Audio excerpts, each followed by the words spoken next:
A 7-year-old girl watched 3 soldiers corner a lone woman at the counter. The entire room stayed silent as the harassment escalated. Then the little girl turned to her father and whispered 2 words that would change everything. What happened next took 10 seconds. What it revealed had been hidden for 5 years. The next morning, military vehicles surrounded his house, and a Navy admiral stepped out to ask one question that would force this single father to choose between the quiet life he built and the warrior he used to be. From which city in the world are you watching this video today? If you enjoy stories about courage and hidden sacrifice, I'd be honored if you subscribed. Now, let me tell you what really happened in that diner. In the small town of Pinehurst, just outside Fort Baxter, there was a diner called Marlowe's that had been serving the same breakfast menu for 30 years. The booths were cracked vinyl patched with duct tape, the coffee was always too hot, and the waitress knew every regular by name. Every Saturday morning at exactly 8:15, a faded blue pickup truck would pull into the gravel lot and park in the same spot beneath the oak tree. A man and his daughter would climb out, the same ritual they had followed for the past 3 years, and walk through the front door like clockwork. His name was Ethan Cole, though most people in town just called him Ethan. He had shoulder-length dark hair that he kept pulled back in a loose tie, a worn field jacket with no insignia that had seen better days, and hands that were calloused in a way that suggested hard work. He was quiet, the kind of quiet that made people assume he was shy or maybe running from something. Most of the town figured it was a messy divorce or unpaid debts. The usual reasons people disappeared into small towns where nobody asked questions. They saw a single father doing his best, working construction jobs for cash, keeping to himself. Nobody thought much beyond that. His daughter Lily was 7 years old with bright eyes that seemed to notice everything. She carried a worn stuffed rabbit everywhere she went, a gray thing with one ear shorter than the other that she called Captain. When they walked into Marlowe's that Saturday morning, the bell above the door chimed the same way it always did. Doreen, the waitress who had worked there longer than anyone could remember, was already reaching for the coffee pot before they even sat down. She knew Ethan took it black, 2 sugars, and that Lily would ask for orange juice in the plastic cup with the cartoon animals on it. They slid into their usual corner booth, the one in the back where Ethan could sit facing the door. It was a small detail that most people wouldn't notice, but Lily had started doing the same thing without realizing it. When they sat down, she would glance at the entrance, scan the room once, then settle into her seat. It was like watching a mirror, the way she copied her father's habits without understanding why. Doreen appeared with the coffee and juice, setting them down with the ease of someone who had done this 10,000 times. "Morning, Ethan," she said. "Usual?" Ethan nodded his thanks, his voice soft when he replied. "Thanks, Doreen." Lily looked up from the placemat she was already examining, the kind with word searches and mazes printed on cheap paper. "Can I get chocolate chip pancakes today?" she asked, her voice carrying that hopeful tone children use when they already know the answer. Ethan smiled, just a slight curve at the corner of his mouth. "It's Saturday," he said. "That's the rule." The diner was filling up with the morning crowd, the kind of mix you'd expect in a military town. A few older couples who had been coming here since before the base expanded. A trucker at the corner table working through a plate of eggs and hash browns. Some college kids from the community college 2 towns over, probably recovering from whatever they had done the night before. The sounds were familiar and comfortable. Silverware on plates, the hiss of the griddle from the kitchen, low conversations that blended into background noise. Ethan sipped his coffee and watched Lily work on the maze with a stubby pencil that had been left in the booth.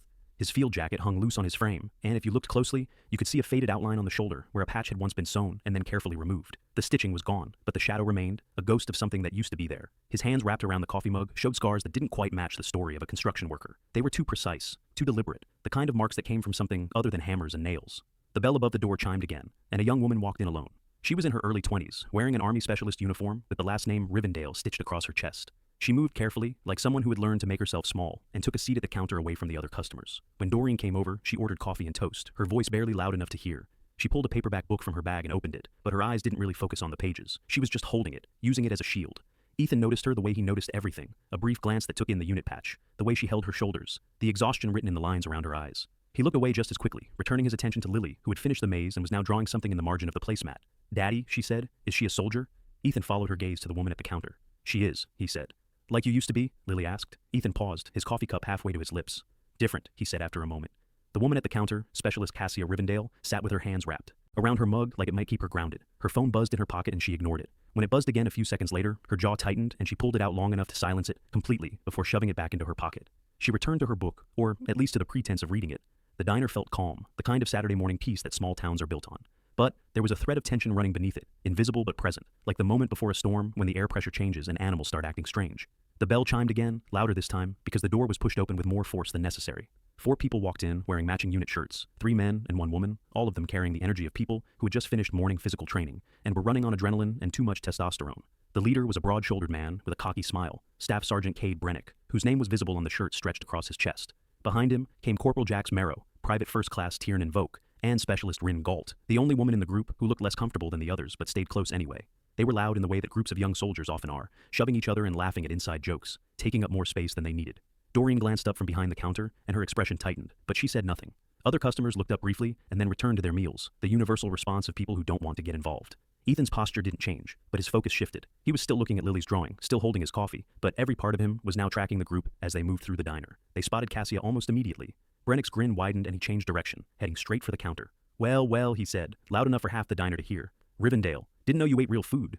Cassia's shoulders tensed, but she didn't look up from her book. Her fingers tightened on the pages, knuckles going white. Marrow laughed, that forced kind of laughter, that's meant to encourage bad behavior. She's ignoring us, Sarge, he said. That's insubordination.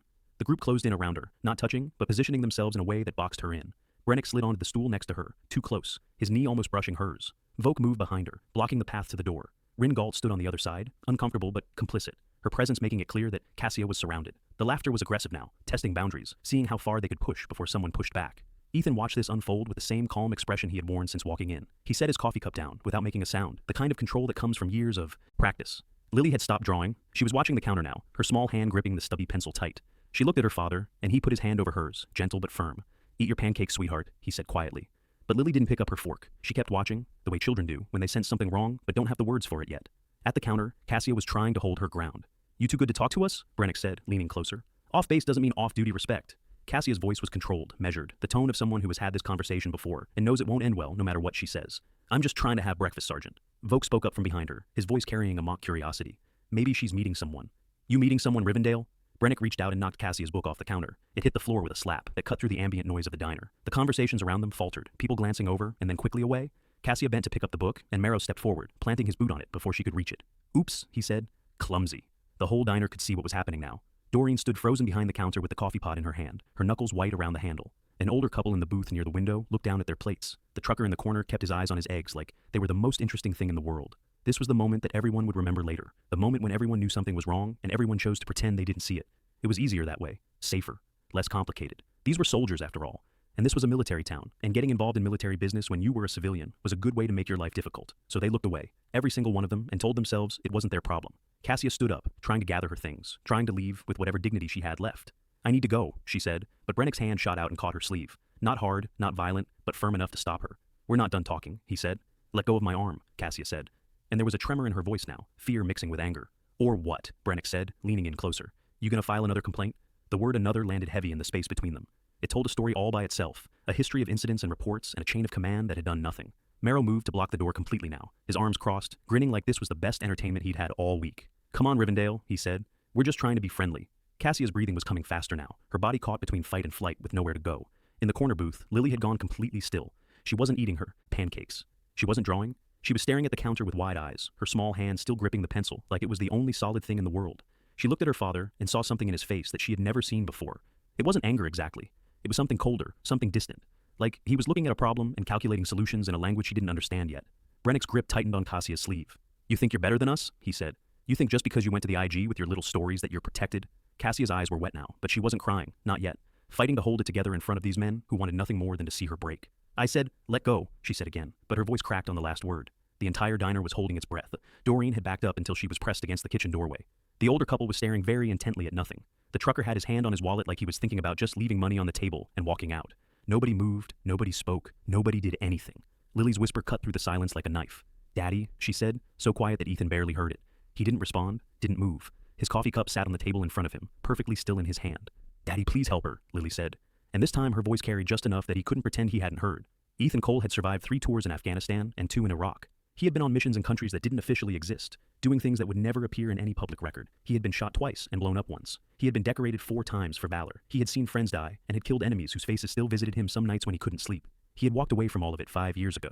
Walked away from the uniform and the missions and the life, because he had decided that being a father to his daughter was more important than being a weapon for his country. But nothing he had experienced in all those years, none of the firefights or explosions or moments where death seemed certain, hit him harder than hearing his 7-year-old daughter ask him to do the right thing. Her voice carried the weight of absolute faith, the belief that her father could fix anything, stop anything, protect anyone. It was the voice of a child who believed her daddy was a hero, and Ethan had spent 5 years trying to convince himself that he wasn't that person anymore. He set his coffee cup down on the table. The movement was slow and deliberate, and when the ceramic touched the formica, it made no sound at all. He looked at Lily and saw her watching him with those bright eyes that missed nothing, waiting to see what he would do. He nodded once, just a small movement of his head, and stood up. The walk from the booth to the counter was maybe 15 feet. Ethan covered it in a way that made people notice without understanding why. He didn't rush, didn't push through the space. He moved through it like water flowing around obstacles, his body automatically choosing the most efficient path, his hands visible and non-threatening at his sides. When he stopped, he was exactly 3 feet from Brennick, close enough to be heard clearly, but far enough to give everyone space. Let her go, Ethan said. His voice was quiet, level, carrying no threat and no emotion, just a simple statement of fact. Brennick turned to look at him and saw a man in his mid-30s with long hair and a faded jacket. someone who looked like he had walked in off a construction site. The staff sergeant's expression shifted from surprise to amusement. "This your boyfriend Rivendell?" he said, and his crew laughed on cue. Cassia shook her head quickly. "I don't know him," she said. Ethan didn't look at her. His eyes stayed on Brennick. "You heard her ask," he said. "Let go." Brennick studied him for a moment. This civilian who had just walked up and inserted himself into military business. He saw no threat. Just some townie, probably Cassia's latest mistake, thinking he could play hero. The staff sergeant was a Ranger School graduate with 6 years of service. He had been in firefights and led convoys through IED-heavy routes. He was trained, tested, and confident in his ability to handle one middle-aged construction worker. "Why don't you mind your business, Pops?" he said. "I'm asking nicely," Ethan said. "And I'm telling you to leave," Brennick replied, putting more edge into his voice now. The diner was completely silent. Even the kitchen sounds had stopped. Doreen was watching from the doorway.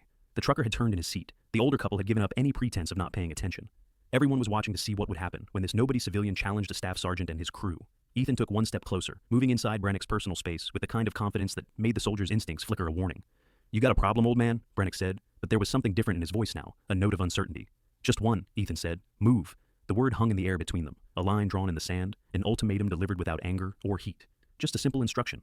Brennick made his choice. He released Cassia's sleeve and turned to face Ethan fully, squaring his shoulders, making himself bigger. Then he shoved Ethan with both hands, a solid two-handed push to the chest, meant to send him stumbling backward and establish dominance. It was the kind of move that had worked 100 times before on people who didn't know how to handle aggression. Ethan moved backward exactly 6 inches, his feet adjusted automatically, weight redistributing, balance perfect. He didn't raise his hands, didn't flinch, didn't react at all except to absorb the force and resettle into a stance. That looked casual but was anything but.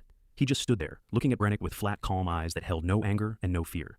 It was the look of someone evaluating a problem, calculating variables, waiting to see what would happen next. Cassia saw it first.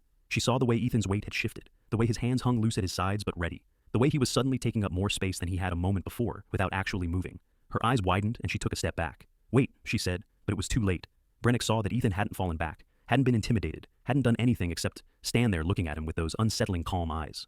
The staff sergeant felt his face flush with anger and embarrassment because his crew was watching, and this nobody had just made him look weak. So he made the choice that would change everything. He cocked his right arm back, wound up for a haymaker punch, and swung at Ethan's face with every bit of force and momentum he could generate. What happened next would be replayed on security footage and analyzed and talked about for weeks after. What happened next took exactly 10 seconds. What happened next revealed a truth that had been hidden for 5 years in a small town where nobody asked questions and everyone assumed they knew who Ethan Cole really was. That shove had been the mistake. Not because Ethan was violent or wanted to fight, but because in that moment, Cade Brennick had just physically assaulted someone in front of witnesses and given Ethan Cole legal justification to respond. Have you ever watched someone do something extraordinary and wished you had the courage to act when it mattered? Think about the moments when you stayed silent and consider what it would take to find your voice. If this story resonated with you, I would be grateful if you subscribed, not for me, but because sometimes we all need reminders of what real courage looks like. Now, let me tell you what happened in those 10 seconds. Brennick's punch came fast and committed, a haymaker right hook with his full body weight behind it. It was the kind of punch that worked in bars and training yards, the kind that ended fights before they really started. But Ethan wasn't there when the fist arrived. He had slipped inside the arc of the swing, moving with an economy of motion that looked effortless, and suddenly he was too close for the punch to land with any force. His left hand came up and redirected Brennick's arm, using the momentum against itself, and his right elbow drove into the staff sergeant's solar plexus with surgical precision. The air left Brennick's lungs in a rush, and his eyes went wide with shock. Before he could process what had happened, Ethan had swept his front leg and used Brennick's own forward momentum to drive him face first into the floor. The impact was heavy and final. Brennick hit the linoleum hard, his hands slapping the ground too late to break his fall, and he lay there gasping for air that wouldn't come, his diaphragm spasming from the strike. 3 seconds had elapsed. Merrow reacted on instinct, charging from Ethan's left, with his arms outstretched for a tackle. He was younger and faster than Brennick, had wrestled in high school, thought he knew what he was doing. Ethan pivoted to face him, caught his leading arm at the wrist and elbow simultaneously, and applied pressure in a direction that joints weren't meant to bend. Merrow's forward charge turned into a scream as the joint lock took hold. Ethan controlled the descent, guiding Merrow down and into the edge of the counter with a kidney shot that was measured and controlled, enough to incapacitate, but not to cause permanent damage. Merrow crumpled to the floor beside Brennick, holding his arm and making sounds that were somewhere between sobbing and cursing. 6 seconds had elapsed. Voke had hesitated, watching his two friends go down in the space of a heartbeat, trying to process what his eyes were telling him. Then training overcame shock and he committed, going low for a double leg takedown. Ethan sprawled instantly, a wrestler's defensive reflex that stopped the takedown cold and controlled Voke's head with both hands. He drove one knee into Voke's chest, not his face, not trying to break ribs but applying enough force to knock the wind out and shut down the fight. Voke dropped to his knees and then to his side, curled around his chest and gasping. 9 seconds had elapsed. Rin Galt had both hands up, palms out, backing away. "I'm good," she said quickly. "I'm good." Ethan looked at her, evaluated, and nodded once. He stepped back from the 3 men on the floor, his breathing unchanged, no sweat on his face, his expression as calm as it had been when he first stood up from the booth. The entire diner stared in shocked silence at what they had just witnessed. 10 seconds had elapsed. 3 trained soldiers lay on the floor in various states of pain and humiliation. Ethan stood in the middle of them, his faded field jacket hanging loose, his long hair still tied back, looking like exactly what he had looked like when he walked in. A quiet construction worker who kept to himself.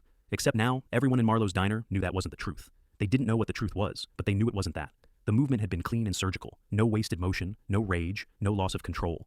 It was the kind of fighting that didn't come from a gym membership or weekend classes at the community center. It came from somewhere else, from places and experiences that most people only saw in movies. And even then, they didn't really understand what they were watching. Doreen stood in the kitchen doorway with one hand over her mouth. The trucker had half risen from his seat, his coffee forgotten. The older couple sat frozen with forks halfway to their mouths. Cassia Rivendell was pressed back against the counter, her eyes wide, staring at Ethan like she was trying to solve an equation that didn't add up. She had seen enough in her 8 months on base to recognize what she had just witnessed. That wasn't self-defense training from a weekend seminar. That wasn't even regular military combatives. The way he had moved, the precision, the control, the absolute confidence in every motion. She had only seen that kind of movement once before, during a joint training exercise when some quiet men in unmarked uniforms had run a demonstration that made the regular infantry look like children playing soldier. Ethan turned away from the 3 men on the floor and looked at Cassia. "You okay?" he asked, his voice still quiet and level, like nothing unusual had happened. Cassia opened her mouth, but no sound came out at first. When she finally managed to speak, her voice was barely a whisper. "Who are you?" Ethan's expression didn't change. "Nobody," he said. "You should file a report." Then he turned and walked back to his booth, where Lily sat watching with wide eyes, and Captain the Rabbit clutched in her small hands. Brennick was trying to get up, pushing himself onto his hands and knees, coughing and gasping. Marrow was still holding his arm, rocking slightly. Voke had managed to sit up, but was hunched over, arms wrapped around his ribs. The fight had gone out of all of them. Whatever had just happened, whatever they had just experienced, had stripped away the bravado and the pack mentality and left them facing a simple truth. They had picked a fight with someone so far beyond their capability that it was embarrassing. Ethan slid into the booth across from Lily and picked up his coffee cup. It was still warm. He took a sip and set it down, then looked at his daughter. "You okay, sweetheart?" he asked. Lily nodded slowly, still processing what she had just seen. "I knew you would help, Daddy," she said. Her voice carried absolute faith, like there had never been any doubt in her mind. Ethan reached across and adjusted her placemat, moving her orange juice closer. "Finish eating," he said gently. The bell above the door chimed and Deputy Constance Hewlett walked in, hand on her duty belt, eyes scanning the scene with a quick assessment of someone who had been doing this job for 20 years. She saw the 3 soldiers on the floor in various states of distress, saw the civilians watching with expressions of shock, saw Ethan Cole sitting calmly in his booth, helping his daughter with her pancakes. Her eyes narrowed slightly as she pieced together what must have happened. Cassia intercepted her before she could speak, moving quickly away from the counter. "Deputy Hewlett," she said, her words coming fast. "Those men assaulted me. They grabbed me, wouldn't let me leave." She pointed at Ethan. "He defended me. I want to press charges against them." Her voice was shaking but firm, the voice of someone who had been pushed too far and was done staying quiet.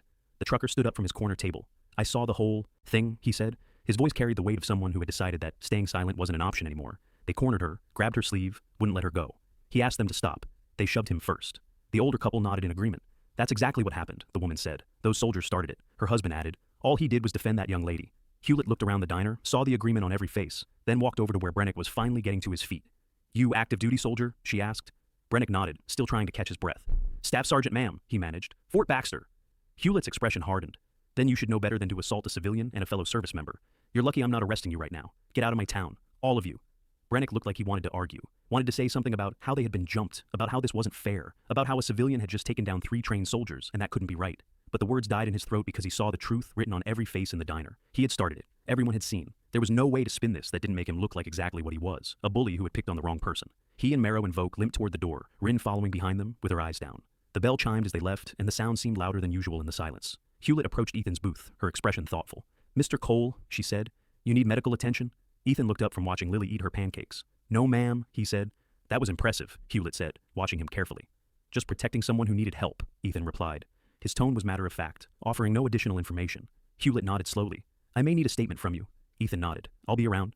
Hewlett gave him one more long look, the kind of look that said she was going to be thinking about this for a while, then turned and headed for the door. Cassia was still standing at the counter, her phone in her hand, staring at the screen with an expression of dawning realization. She had been filming. When the harassment had started to escalate, she had pulled out her phone and started recording, the way she had been doing for 3 months every time Brennick and his crew came after her, building evidence, documenting the pattern. She had the whole thing on video, the harassment, the grab, Ethan's intervention, all of it. She played it back, watching the screen with wide eyes. The video showed everything.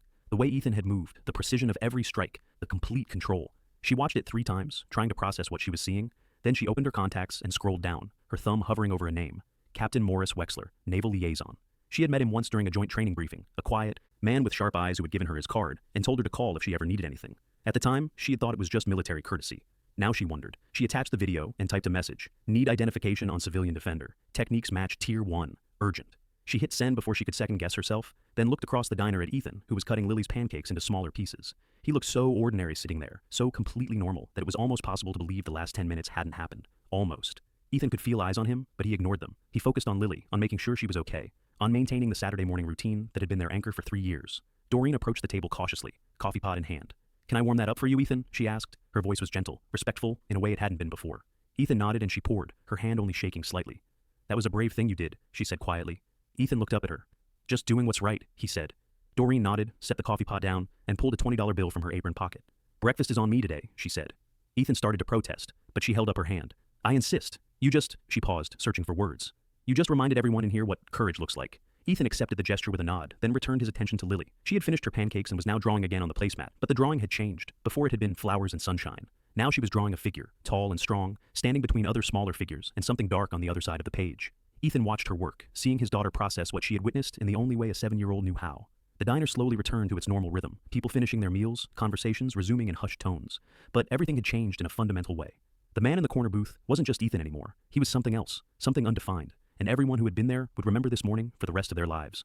They would tell the story at dinner parties and family gatherings, the time they saw a single dad take down 3 soldiers in 10 seconds.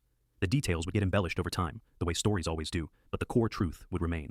Something extraordinary had happened in an ordinary place. When Ethan finally stood to leave, pulling out his wallet to leave a tip, despite Doreen's insistence that breakfast was free, every person in the diner watched. He helped Lily with her jacket, took her hand, and walked to the door. As he reached for the handle, Cassia called out, Sir, wait.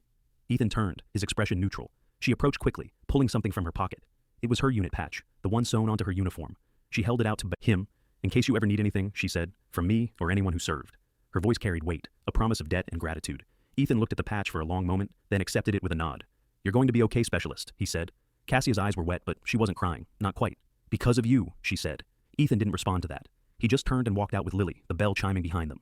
Through the window, Cassia watched his faded blue pickup pull out of the parking lot and disappear down Main Street. Then her phone buzzed in her hand. The message was from Captain Wexler. Video received, identification confirmed. Admiral Quaid has been notified.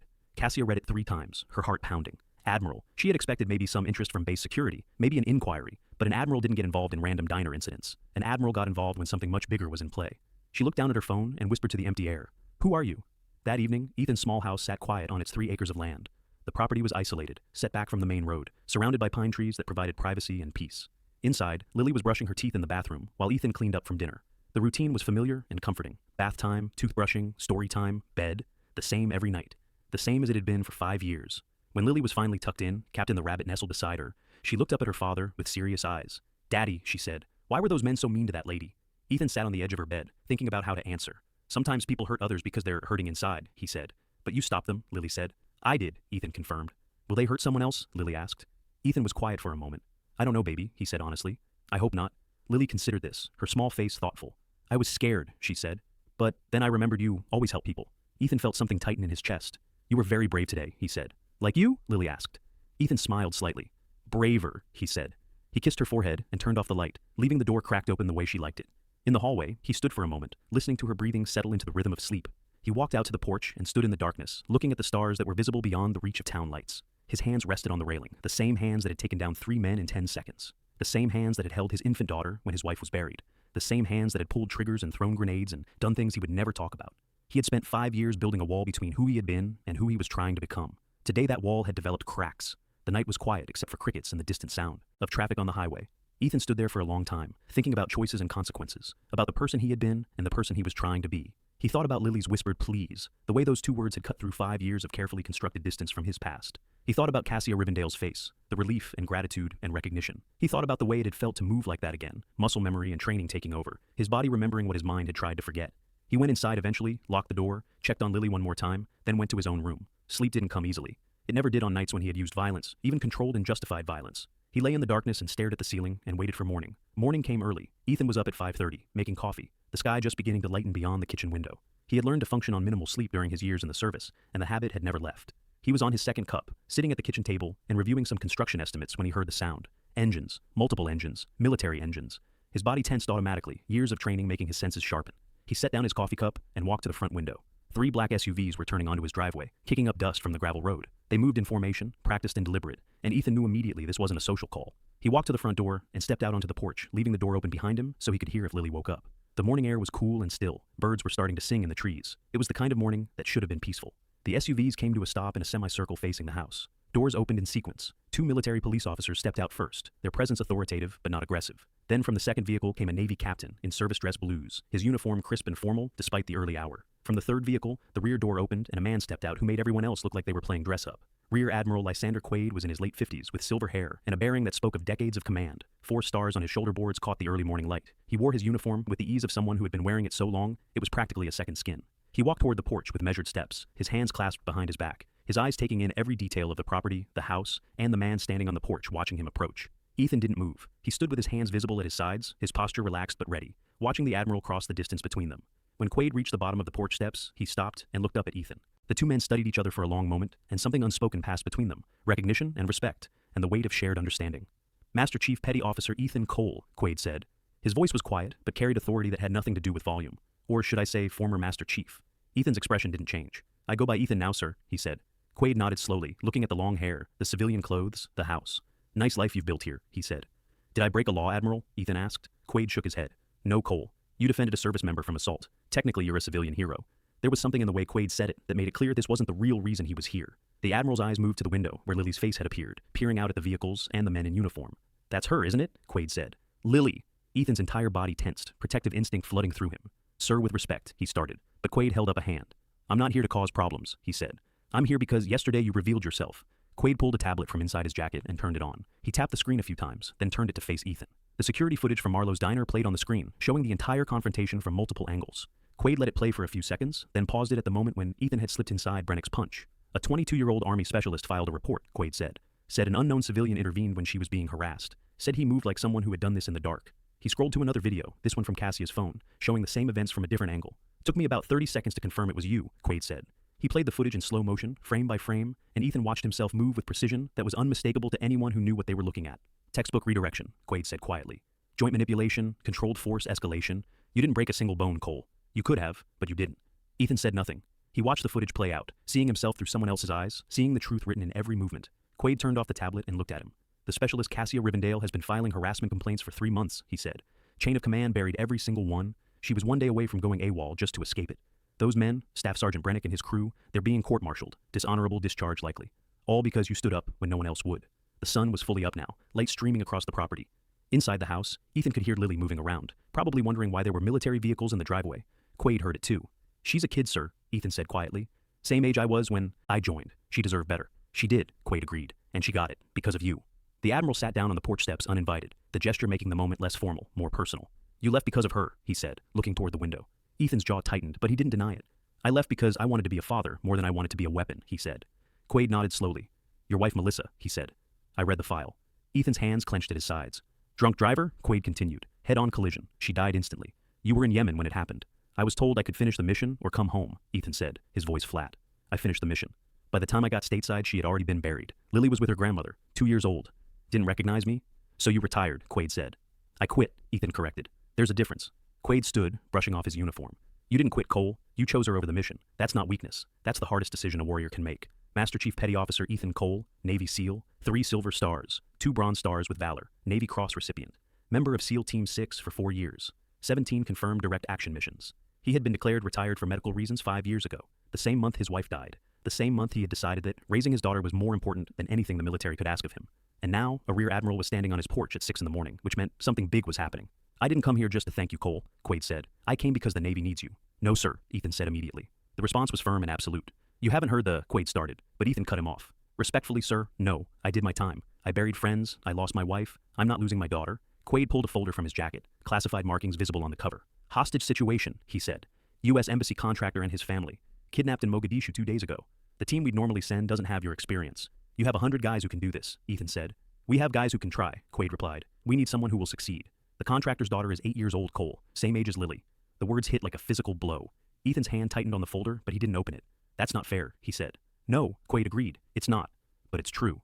I'm not ordering you, Quaid said. You're retired. This is a request. 30 days, 1 mission, then you come home to her. And if I don't come home, Ethan asked, then Lily gets a flag and a medal and a trust fund, Quaid said quietly. Same as every other Gold Star kid. So, you want me to risk making my daughter an orphan to save someone else's daughter, Ethan said.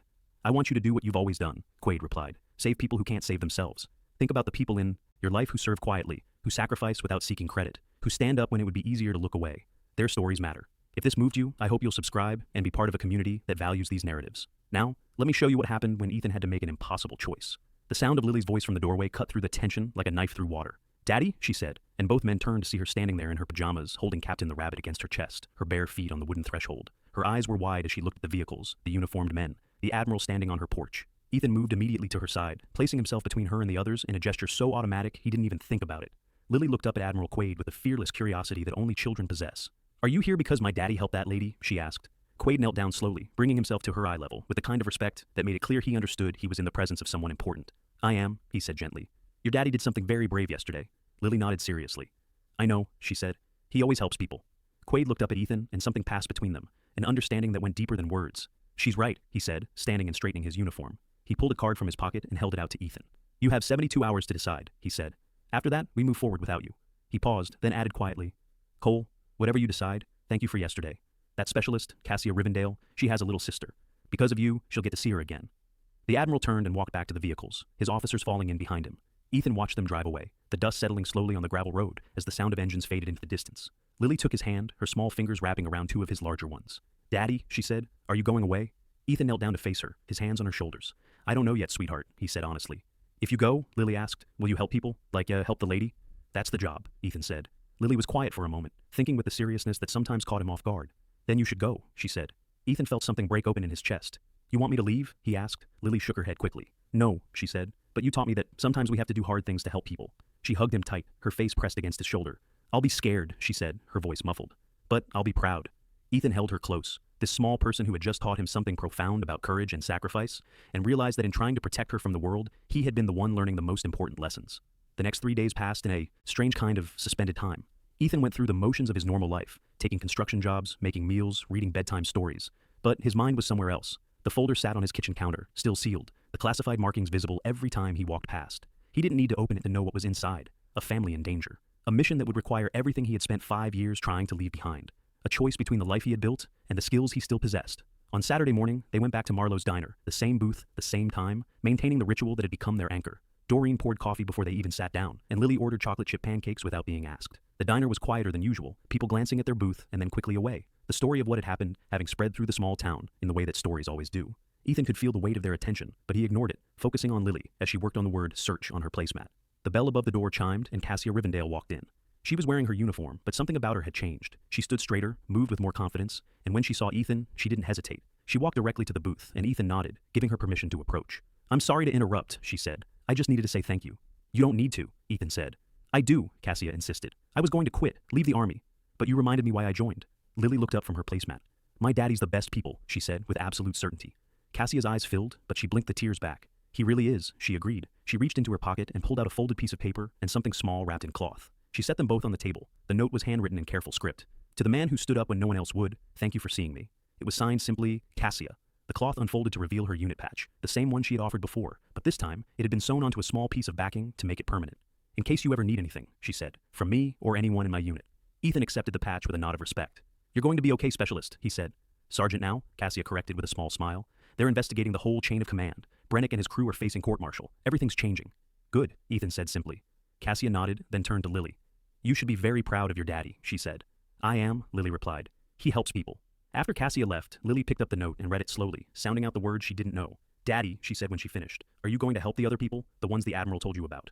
Ethan looked at his daughter, at her bright eyes and serious expression, at Captain the Rabbit sitting on the seat beside her, and he realized that she already knew his answer. "Yeah, baby," he said quietly. "I think I am."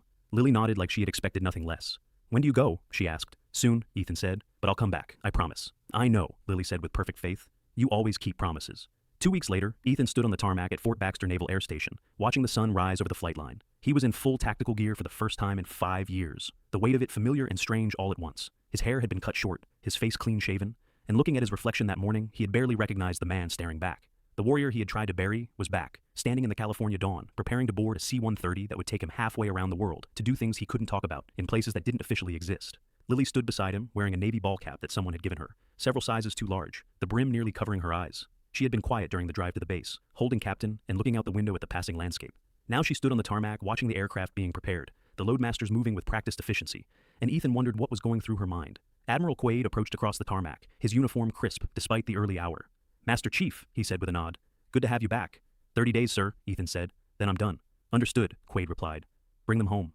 "Always do," Ethan said, and there was something in his voice that made it clear this wasn't bravado but simple statement of fact. He had never failed to complete a mission, and he didn't intend to start now. Ethan knelt down in front of Lily, bringing himself to her eye level. "I'll be back before your birthday," he said. "I promise." I know, Lily said. You always keep promises. She held out Captain the rabbit, offering him with both hands like a sacred object. Take Captain, she said. He'll keep you safe. Ethan shook his head gently. I can't take Captain, he said. You need him. Lily's expression was serious beyond her years. You need him more, she said firmly. Bring him home to me.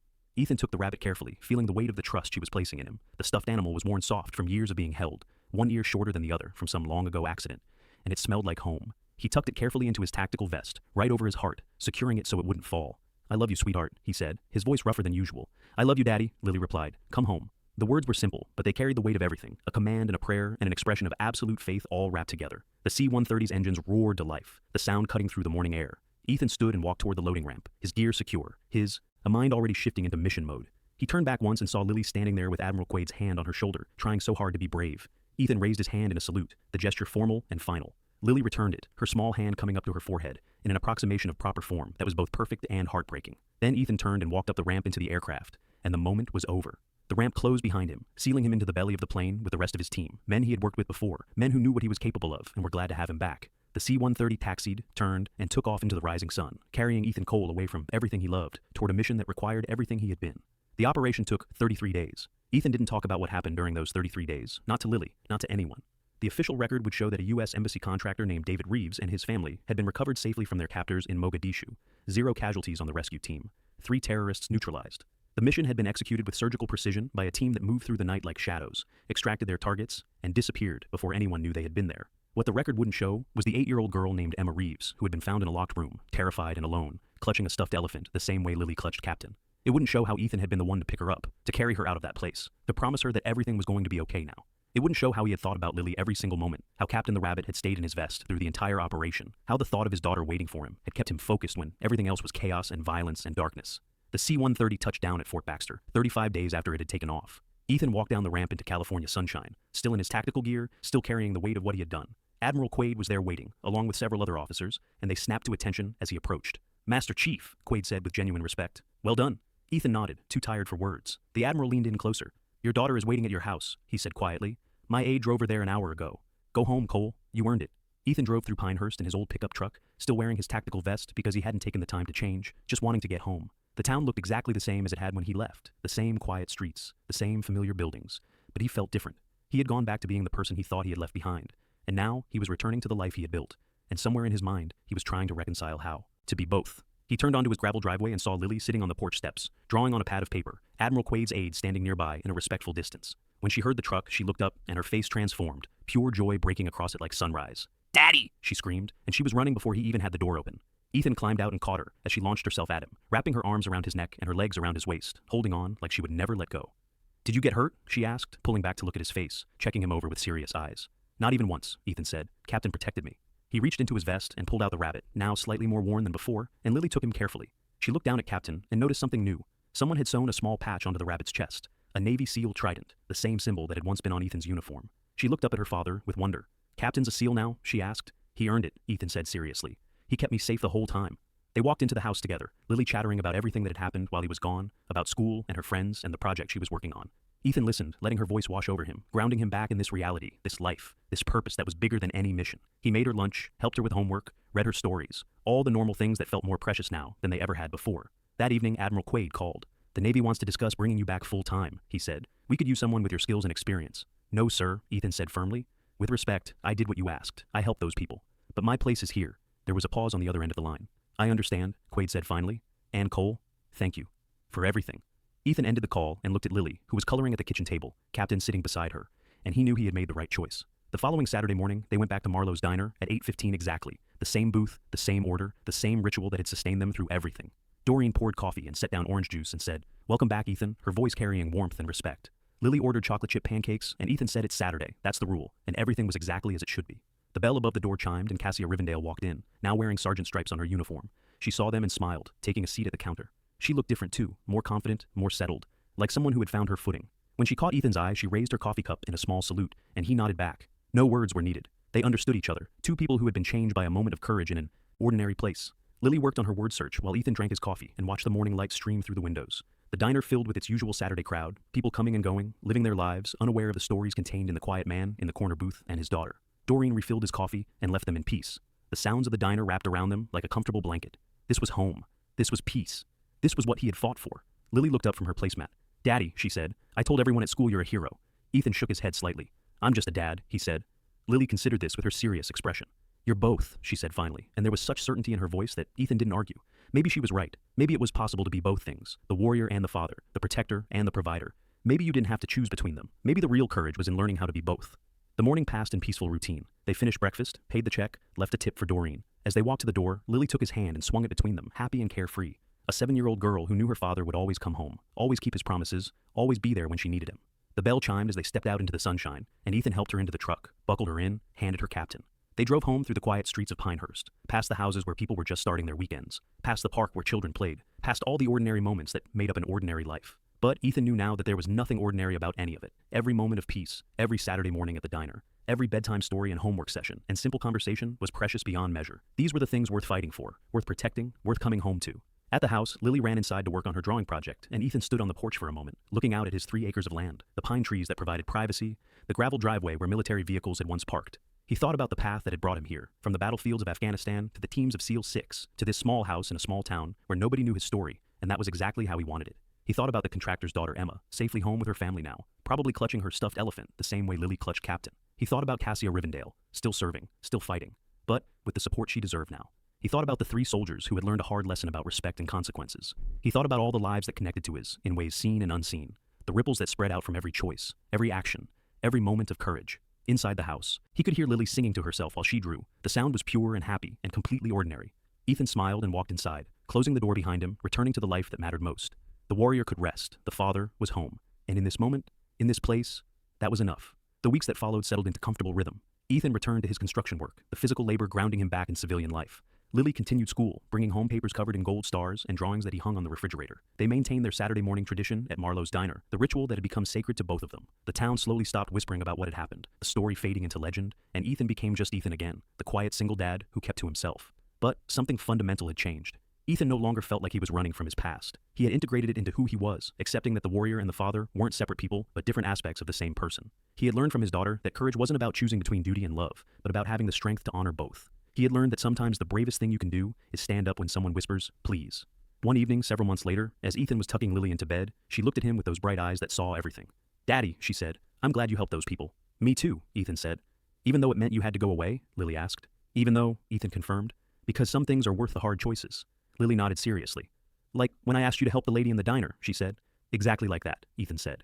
You reminded me what's important. Lily hugged Captain the Rabbit, the seal trident patch visible on his chest. I was scared when you were gone, she admitted quietly. But I knew you would come back. How did you know? Ethan asked. Because you promised, Lily said simply. And you always keep your promises. Ethan kissed her forehead, overwhelmed by the faith she had in him, the responsibility of living up to that trust every single day. He turned out the light and left the door cracked open, standing in the hallway for a moment, listening to her settle into sleep. The months turned into a year, and the story of the diner incident became just one thread in the larger fabric of their lives. Lily turned 8, then 9, growing taller and smarter and more herself with each passing day. Ethan continued to build their quiet life, the construction jobs, the Saturday mornings, the bedtime rituals. They planted a garden in the spring, and Lily learned about patience as she waited for the vegetables to grow. They hiked the trails in the national forest, and Ethan taught her about reading the land, about being aware of her surroundings, about respect for nature. Sometimes Admiral Quaid would call with requests for consultation, situations where his expertise could be valuable without requiring him to deploy. Ethan would listen, offer his thoughts, and politely decline to do more. His place was here. His mission was raising his daughter. The Navy had other operators, younger men, who could do the work. Lily only had one father. Cassia Rivendell was promoted to staff sergeant and eventually transferred to a new unit where her leadership skills were recognized and valued. She sent occasional emails updating Ethan on her progress, thanking him again for changing the trajectory of her career and her life.